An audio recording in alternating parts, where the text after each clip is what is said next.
ఈ లోపల ఆమె దేవుని ప్రేమను ప్రకటించాలా. ప్రపంచం అంతా చూసిన ఆమె ఏం మాట్లాడుతుందా, ఆమె ఏం చెబుతుందని ఆలోచన చేస్తుంటే she was talking about God's forgiveness and God's love.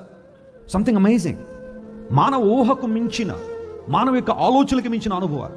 46 సంవత్సరాల భర్తను కోల్పోవడం అనేది చిన్న విషయం అయితే కాదు. ఆ కుమార్తెను రేపు నెలలో అమెరికా తీసుకెళ్ళడం ఆయనకు ఉద్దేశం. ఇంటర్మీడియట్ చదువుకుంది, అక్కడ నుంచి ఫర్దర్ స్టడీస్కి అమెరికాలో తీసుకెళ్లాలని ఆలోచన. కానీ అన్ని ప్లాన్స్ అని షాటర్ అయిపోయినప్పుడు, భవిష్యత్ అంత అంధకారమైనప్పుడు, ఆ సమయంలో మాట్లాడడానికి ఎవరు సాహసించరేమో, కానీ she spoke very well and presented Christ to the world.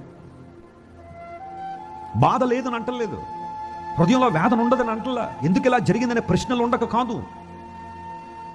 Especially ఇలాంటి సంఘటనలు జరుగుతున్నప్పుడు ప్రతి ఒక్కరికి ఈ ప్రశ్నలు ఉంటాయి. వై ఎందుకు ఇలా జరిగింది, ఇలా జరగకుండా ఉంటే బాగుండేది కదా, దేవుడు ఎందుకు అలౌ చేశాడు అనే కొన్ని ప్రశ్నలు మనకు రావచ్చేమో. కానీ sometimes we don't comprehend God's plans completely.